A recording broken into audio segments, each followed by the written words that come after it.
Meu cântico, ele se tornou a minha salvação. Este é o meu Deus, portanto eu o louvarei. Ele é o Deus de meu pai, por isso o exaltarei. Êxodo 15, 1 e 2. Êxodo 15, 11 ainda fala: o Senhor, ó Senhor, quem é como tu entre os deuses? Quem é como tu, glorificado em santidade, terrível, em feitos gloriosos, que operas maravilhas? Então, depois da grande salvação, depois da grande libertação, Israel chega do outro lado, canta, celebra as maravilhas de Deus, e então você diz: que bom que o povo está celebrando, que bom que o povo reconheceu a libertação, e aí você pensa: agora o próximo passo desse povo vai ser sempre em andar confiantes no Senhor, vai ser sempre em andar em obediência no Senhor, de mãos dadas com o Senhor. E é isso que acontece. A gente sabe da história. 3 dias depois, irmãos, 3 dias. Não são 3 semanas, 3 meses, 3 anos. Não, são 3 semanas. O que o povo começa a fazer? Reclamar. O que nós vamos beber, Moisés? A gente está aqui nesse deserto, o Senhor nos tirou do Egito, nos trouxe para cá, para a gente morrer de sede aqui no deserto.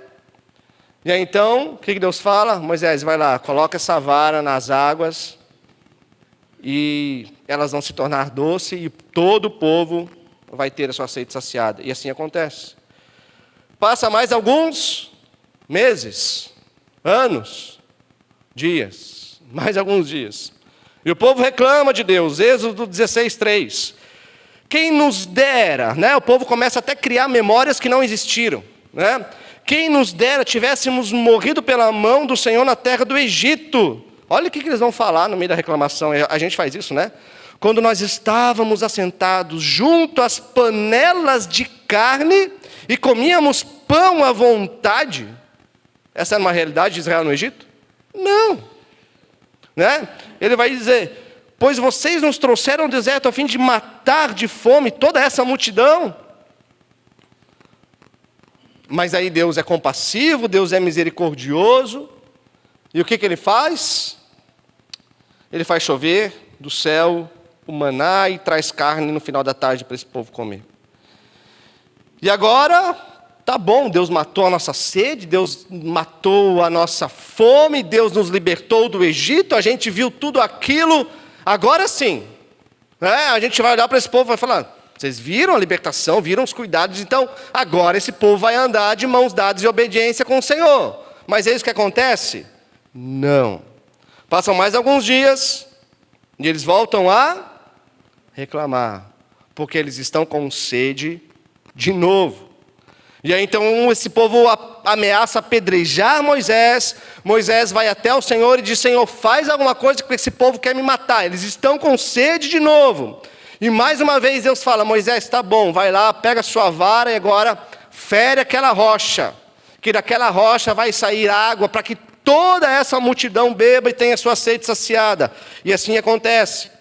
E aí eles caminham e eles chegam no Monte Sinai. A gente olha para o povo de Israel como se o pecado da idolatria fosse o primeiro lá, Mas teve um monte de coisa antes. Então eles chegam no Sinai.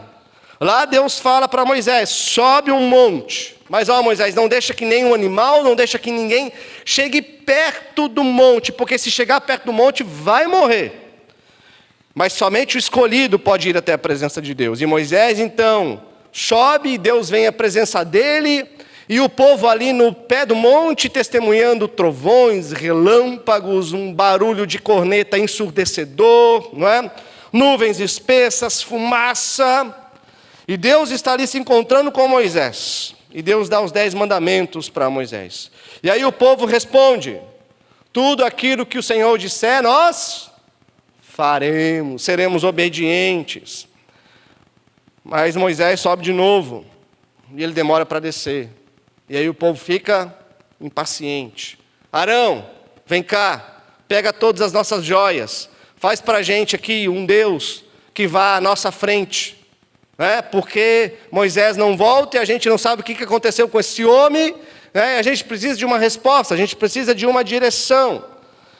Eles não sabem quem é Deus, e não sabem quem é Moisés, não sabem quem é o Deus que está ali diante dele. Eles se esqueceram do seu Criador, eles se esqueceram daquele que deu provisão para eles no deserto, que tirou eles do Egito. Né? Nem sequer se lembram desse Deus que os tirou com 10 pragas e abriu o mar vermelho. E agora parece que a paciência de Deus então chega no limite. E Deus fala o que para Moisés? Desça lá que esse povo está tudo corrompido. Moisés, eu vou acabar com esse povo. Eu vou começar um novo povo agora a partir de você. Mas então Moisés intercede pelo povo. E ele diz, Senhor, lembra da tua aliança com o teu povo. Senhor, não faça isso para que o teu nome não fique envergonhado diante das outras nações. E aí então Deus se arrepende, diz o texto bíblico, ele não vai mais destruir o povo. Então ele dá uma notícia terrível para Israel depois disso. Agora, nós já estamos no capítulo 33, verso 3. Olha lá. Andamos rápido, né? Vão para uma terra que mana leite e mel. Eu não irei no meio de vocês. Olha, Deus não tira a promessa da terra, ele diz, vão para uma terra que mana leite e mel. Mas ele diz, olha, eu não irei no meio de vocês. Porque vocês são um povo teimoso. Eu não vou ir para que eu não destrua vocês no caminho. Então, essa é uma terrível notícia. Deus não vai habitar no meio do seu povo. E o que pode ser pior do que isso, irmãos? O que adianta esse povo chegar lá na terra de Canaã, conquistar a terra de Canaã? O que adianta lá na terra de Canaã? Eles terem a sua casa, eles prosperarem, eles terem todos os tesouros do mundo, mas não terem a presença de Deus no meio deles. Israel então ouve essas más notícias, em sinal de tristeza, arrependimento, diz o texto, eles tiram todas as suas joias, eles se quebrantam diante do Senhor, e aí então Moisés vai de novo até Deus e insiste com Deus, capítulo 33, verso 15, ele diz, Senhor, se a tua presença não for comigo, se a tua presença não estiver com a gente, não me faça sair desse lugar. Não é? Se a gente não alcançar favor diante de ti, não nos faça sair desse lugar.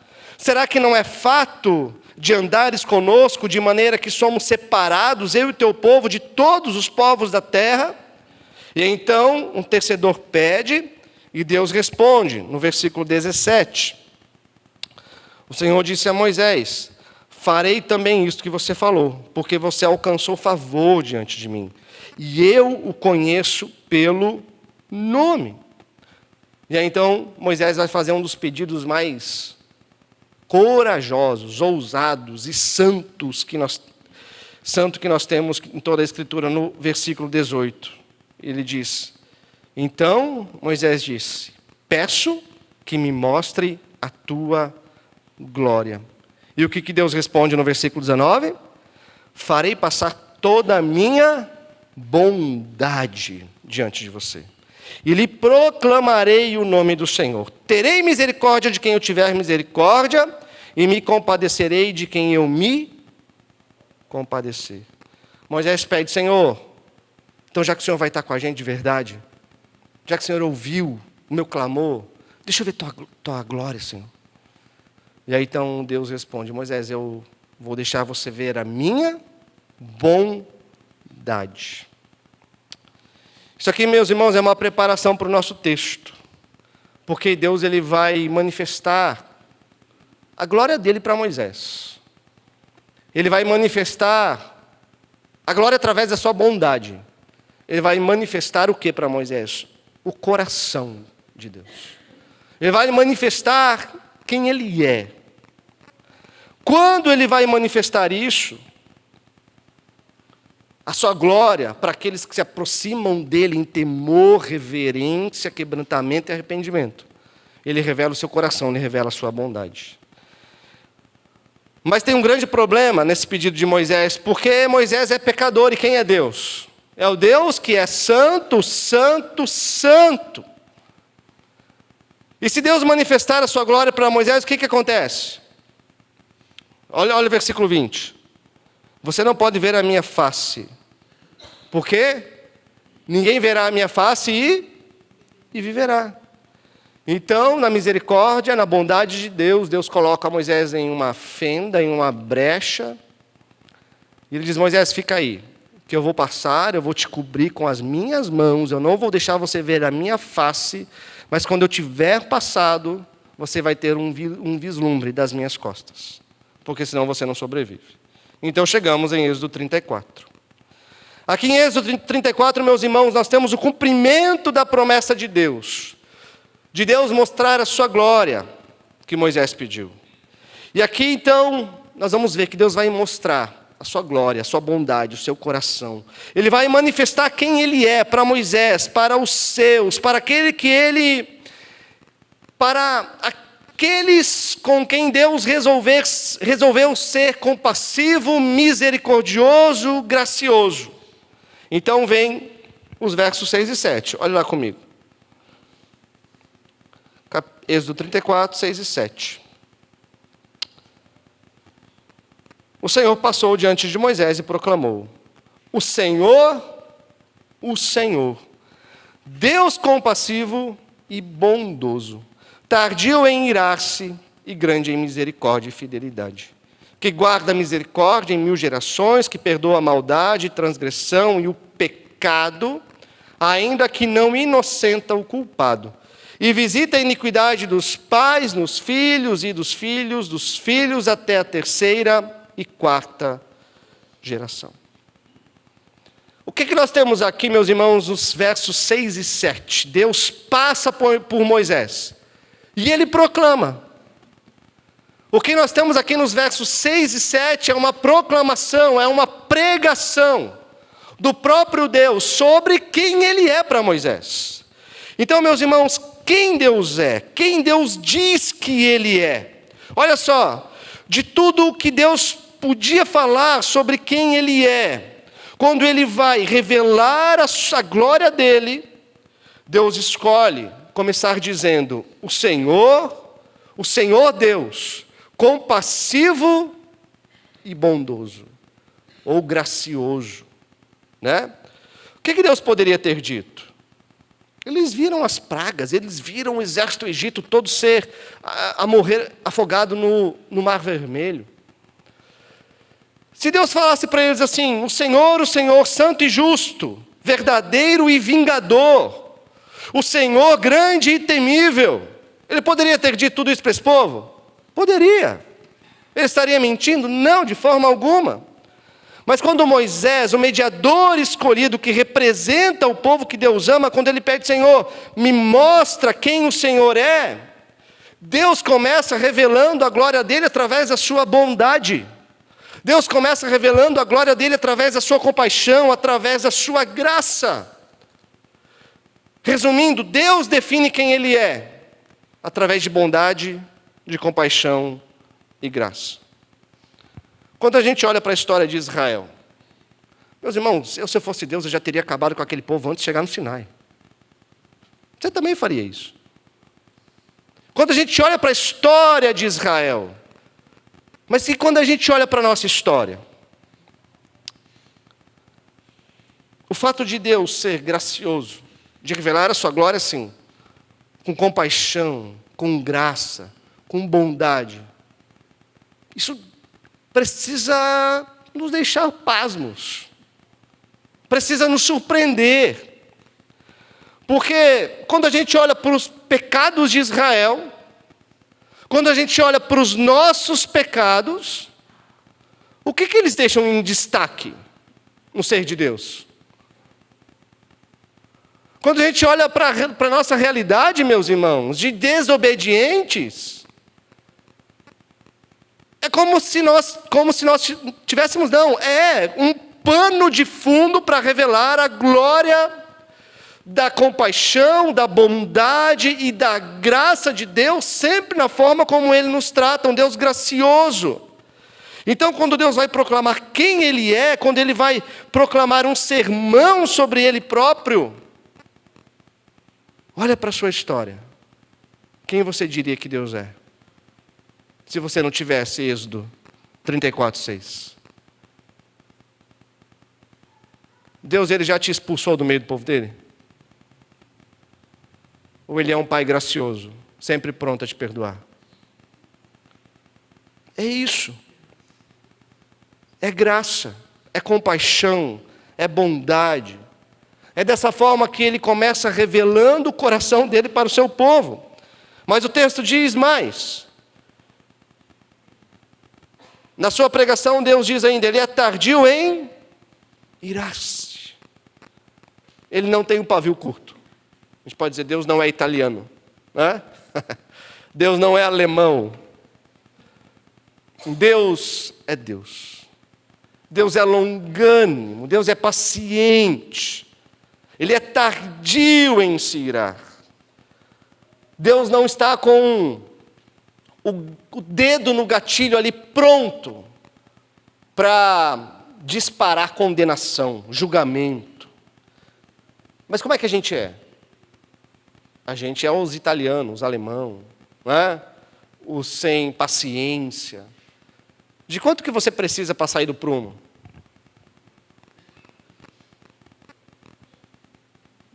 Sabe por quê que a gente não sabe o que é ser tentado? Jesus sabe o que é ser tentado. Porque Ele passou por todas as tentações e foi até o final, sem cair. A gente no começo cai. A gente não sabe o que é ser tentado. É assim quando alguma coisa testa a nossa paciência. A gente não sabe o que é ser paciente. Porque por mais que você não reagiu fisicamente ou verbalmente, mas a gente reage com os nossos sentimentos, com as nossas vontades, com as nossas motivações, de pegar esses nossos 10 dedinhos e colocar na garganta daquela pessoa aí. Não é assim? Você riu, né, Bernardo? Então, a gente é diferente, meus irmãos. A gente precisa de pouca coisa para que a faísca aqui dentro do nosso coração, ela ganhe status de fogueira. Mas Deus é diferente. Deus é santo. E grande parte da santidade de Deus é ser longânimo, paciente, é ser tardio em se irar. Parte da santidade, parte da glória de Deus, meus irmãos. A forma como Ele responde é com paciência, com graça, com aqueles que pecam contra Ele. No menor sinal de arrependimento, Deus já nos perdoou. Quando a gente está ameaçando tudo aquilo que nós vamos dizer para Deus em arrependimento, Deus é o pai que está ali na porteira olhando o menor movimento do filho vindo na sua direção, e ele corre para abraçar esse filho e falar, não precisa falar nada. Você é meu filho, eu te perdoo. Esse é Deus. É o Deus da Bíblia, compassivo, bondoso, tardio em graça, mas Ele fala mais. Grande em misericórdia e fidelidade, ou amor leal, né, e fidelidade, como está na tua tradição.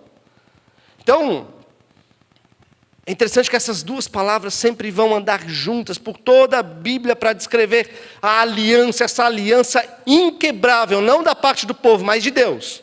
Essa aliança inquebrável que Deus fez com o seu povo, o compromisso, o pacto, o casamento inquebrável que Ele fez. Entre Ele e o seu povo, um povo rebelde, obstinado, teimoso, que por mais que eles vejam o tratamento de Deus para com eles, eles teimam em reclamar, teimam em duvidar da bondade desse Deus. Mas quando a gente olha para as Escrituras, a gente encontra um Deus que é fiel. Israel abandona o Senhor. Israel quer se divorciar do Senhor. Israel quer ser rebelde com o Senhor. Mas como que Deus reage com essa teimosia e desobediência? Ele mantém a sua aliança. Ele mantém o seu compromisso. Esse povo será o meu povo e eu serei o Deus desse povo. Meus irmãos, quanto de misericórdia que existe nesse Deus? Quanto de compaixão existe nesse Deus? Quantas vezes você já pensou em chutar o balde e acabar com tudo? Jogar água fora com o bebê e tudo. Porque a gente não sabe ser compassivo como esse Deus, ser gracioso, longânimo. Então, diante disso, quanto de compaixão, quanto de misericórdia, quanto de fidelidade existe nesse Deus. Porque, veja bem, Deus ele não é um Deus reativo. Deus ele não reage às ações do seu povo. Ele age não motivado por aquilo que o seu povo é. Mas ele age como? Motivado por aquilo que ele é. Por aquilo que ele é. É um Deus compassivo, misericordioso, gracioso, que fez um pacto com o seu povo e que, independente daquilo que o seu povo faça, ele jamais vai quebrar o pacto com esse povo. Então, quanto de misericórdia, meus irmãos, existe nesse Deus? A Bíblia diz que ele é grande em misericórdia. É uma fonte de misericórdia que nunca cessa. As misericórdias do Senhor se renovam a cada manhã. Meus irmãos, essa é a melhor notícia que a gente pode receber para a nossa vida. Já pensou se isso não fosse uma verdade? Efésios 2, Paulo descreve o nosso estado de pecado, de morte, como que nós éramos filhos da ira. Mas no versículo 4 ele diz: mas Deus, sendo rico em misericórdia, olha só, por causa do grande amor com que nos amou, estando nós mortos em nossas transgressões, nos deu vida juntamente com Cristo. Deus é grande em amor, é grande em misericórdia, Deus é grande em fidelidade, meus irmãos. E então Deus termina o sermão sobre quem Ele é, fazendo um contraste. Olha só, verso 7. Que guarda a misericórdia em 1000 gerações, que perdoa a maldade, a transgressão e o pecado, ainda que não inocenta o culpado, e visita a iniquidade dos pais nos filhos e nos filhos dos filhos até a 3ª e 4ª geração. O texto diz que Deus não ignora os pecados. Ele não pode, realmente. Porque Ele é bom. E alguém que é bom não pode ignorar a maldade. Não é? Um Deus que é bom, que é justo, não pode ignorar os pecados. Você chamaria uma pessoa que ignora a maldade de boa? Você chamaria? Você chamaria um homem que está andando pela rua e do outro lado ele encontra uma mulher sendo violentada, por exemplo, e ele não move uma palha para atravessar a rua e ajudar aquela mulher? Você chamaria esse homem de bom? Você chamaria esse homem de alguém que buscou a justiça diante da maldade? Não. Por isso o texto diz que Deus não inocenta o culpado, porque Deus é o justo juiz de toda a terra. E diz que todos os pecados serão punidos, sim. Mas qual que é a diferença entre a misericórdia e o julgamento de Deus, meus irmãos? O que o texto fala? Que Ele guarda a misericórdia em quantas gerações? 1000 gerações. Ele guarda a misericórdia em 1000 gerações. E Ele visita a iniquidade em quantas gerações? 3 ou 4. Então o que a gente tem aqui é 1000 contra 4, ou 4 contra 1000, né? O que Deus está dizendo aqui, meus irmãos? Mais uma vez, Ele está colocando em evidência aquilo que Ele é. Deus bondoso, compassivo e misericordioso. 1000, Ele traz um 1000 contra 4.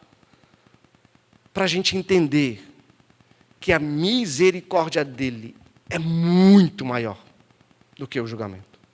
Que a misericórdia dEle é muito maior do que a impaciência dEle. A misericórdia de Deus não tem fim. A gente costuma, infelizmente, às vezes olhar para esse texto aqui, contaminados por aquela teologia da maldição hereditária, né? Como que Deus vai visitar o pecado dos pais nos filhos até 3, 4, 5, 6 gerações. Não, não é disso que o texto está falando. Está apenas colocando um contraste, é só isso, simples. A misericórdia de Deus é muito maior. É mais grande, como diz o meu filho mais velho. É mais grande. Ou muito maior de grande, né? Do que a sua impaciência, do que a sua ira, o seu julgamento. Como eu já disse, Deus julga, sim, Ele julga. Porque Ele é bom, então Ele não pode ficar indiferente. Ele é santo. E o próprio texto diz, Ele vai julgar quem se manter rebelde contra Ele. Mas o coração de Deus revelado aqui é o coração que sempre está pronto para se aproximar daqueles que se achegam a Ele com arrependimento, com fé, com confiança. Deus tem misericórdia para dar à vontade. Diz o texto que o julgamento pode ir até os filhos, os netos, mas esse julgamento nem se compara, é um pequeno copo d'água, sim, se comparando com uma cascata a jorrar infinitamente, que se chama misericórdia de Deus, que flui por milhares e milhares de anos. Isaías 54, 7, 8, diz assim: por um breve momento, não é Deus falando para Israel, por um breve momento abandonei você, mas com grande misericórdia tornarei a acolhê-la. No ímpeto de indignação, escondi de você a minha face por um momento, mas com misericórdia eterna me compadeço de você, diz o Senhor, o seu Redentor. Um teólogo, John Owen, ele diz assim: a gente vê o caráter de Deus como um caráter compassivo, e Deus julga aqueles que rejeitam a sua compaixão, quem se mantém rebelde a esse Deus. Mas olha só, meus irmãos, Êxodo 34 é um texto fundamental, e é um texto que percorre toda a Escritura, lançando base. Através desse texto aqui, o povo de Israel conhecia Deus. Através desse texto aqui, nos tempos passados, depois desse período de libertação do Egito, o povo de Israel foi conhecendo a bondade do seu Deus. Através desse texto aqui, nós, o seu povo hoje, da nova aliança, na igreja, que Cristo Jesus comprou naquela cruz, nós temos revelado para a gente muito do coração de Deus. Por exemplo, Jonas, o profeta, entendeu quem é Deus. Porque o que ele fez quando Deus pediu para ele ir para Nínive? Ele fugiu, ele foi para Tarsas. Porque ele não queria que Deus salvasse um povo que ele queria condenado, que Jonas queria condenado. E ele sabia que se ele pregasse, o que ia acontecer com aquele povo? Jonas 4,2 diz assim: ah, Senhor, não foi isso que eu disse, estando ainda na minha terra? Jonas sentado lá no monte, vendo todo aquele povo se arrepender, aquele povo que ele queria condenado, queimando. Ele diz assim: ah, Senhor, não foi isso que eu disse, estando ainda na minha terra. Por isso me adiantei fugindo para Tarsis, porque eu sabia que o Senhor é um Deus bondoso e compassivo, tardio em irar-se, grande em misericórdia, e que muda de ideia quanto ao mal que anunciaste. Quem é Deus?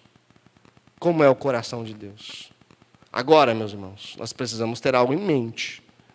Deus é bondoso, compassivo, misericordioso, mas em momento algum, Deus deixa de punir o mal. Eu não estou dizendo aqui, o texto não está dizendo para a gente que a gente pode fazer o que a gente quiser, que a gente pode viver da forma que a gente quiser viver, que Deus vai me perdoar ou que Deus vai perdoar a todos. Não. O que o texto nos mostra é que aqueles que vão até o Senhor arrependidos, quebrantados, confiando no Senhor, confiando nas suas promessas de salvação através de Cristo Jesus, esses pecadores podem ser os piores pecadores do mundo. Podem ser como Paulo, antes da sua conversão. Um prisioneiro e que jogava os cristãos à morte.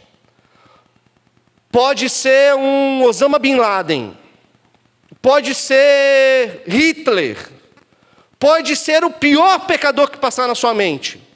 Se achegar arrependido para Deus, através dos méritos de Cristo Jesus, Deus tem compaixão, bondade e graça dessa vida.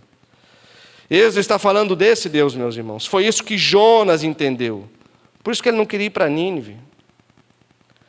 Então, como que a gente deve responder a esse Deus que nos responde com compaixão e graça? Como que nós devemos responder à revelação de quem Deus é? Versos 8 e 9. Imediatamente, Moisés curvou-se para a terra e adorou o Senhor. E disse: Senhor, se agora alcancei favor diante de ti, continua no meio de nós, porque esse povo é teimoso. Mas, Senhor, perdoa a nossa iniquidade, o nosso pecado, e toma-nos por tua herança. Como que a gente se achega diante desse Deus, meus irmãos? A gente adora, a gente se arrepende, e a gente pede perdão. Porque o coração humano não mudou. O meu coração, o seu coração é igualzinho desse povo aqui. A única coisa que mudou é a cultura, a tecnologia. Milênios e milênios se passaram. Mas o coração da humanidade é o coração desse povo. Rebelde, obstinado, teimoso, pecador. Mas o coração de Deus também não mudou. É um Deus bondoso, compassivo, misericordioso, gracioso, sempre pronto a nos perdoar. Talvez você já se perguntou, por que Deus continua cuidando de mim? Não é? Por que Deus continua me dando de beber, de comer, me dá abrigo, se eu continuo lutando contra a minha insatisfação? Não é assim que a gente é, irmãos? Um dia a gente está feliz, está contente, está tudo bem, alegre, vitória. Outro dia, Senhor, por quê? Não é? A insatisfação bate aqui dentro, perguntas surgem, e a tentação continua.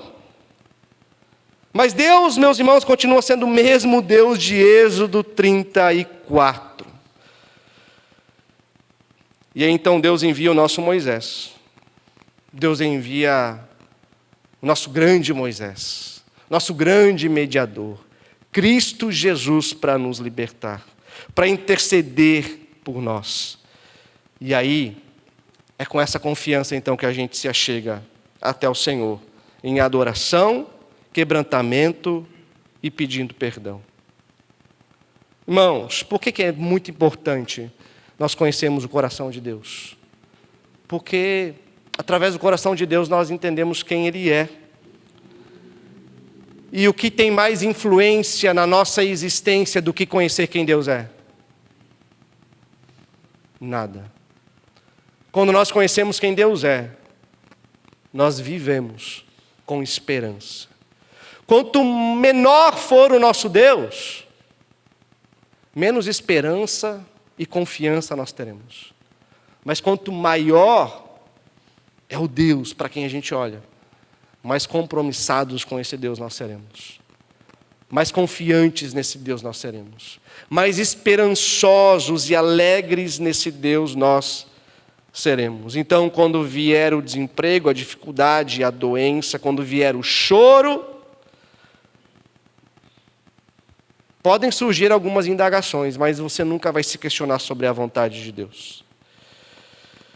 Nesse momento de lutar, no meio da frustração, da confusão, do sofrimento, nesses momentos dos dias cinzentos, escuros, nenhum tipo de sentimento vai te influenciar mais do que a paz que excede o entendimento.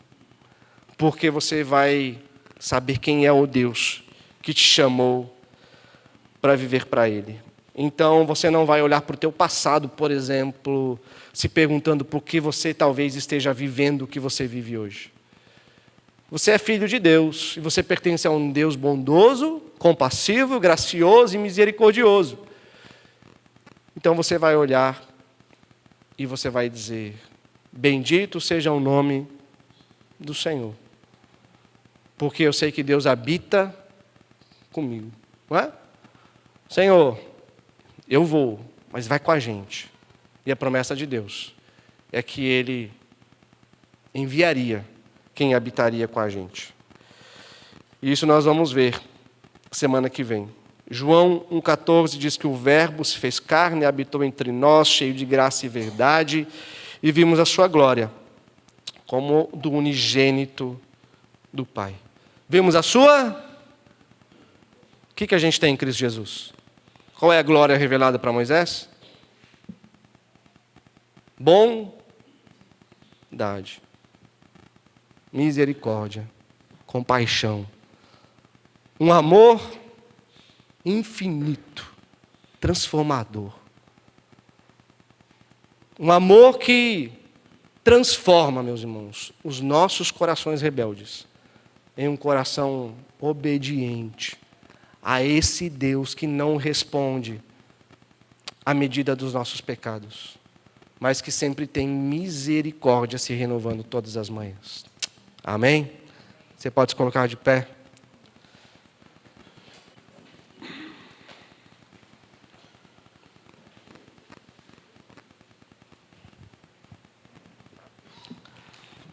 Aplique essa palavra para o seu coração.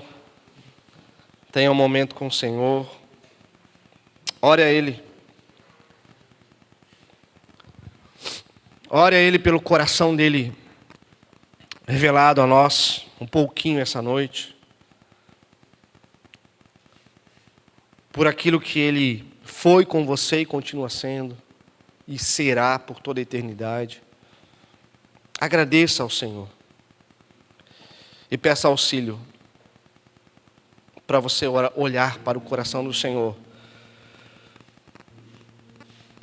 como de fato Ele é.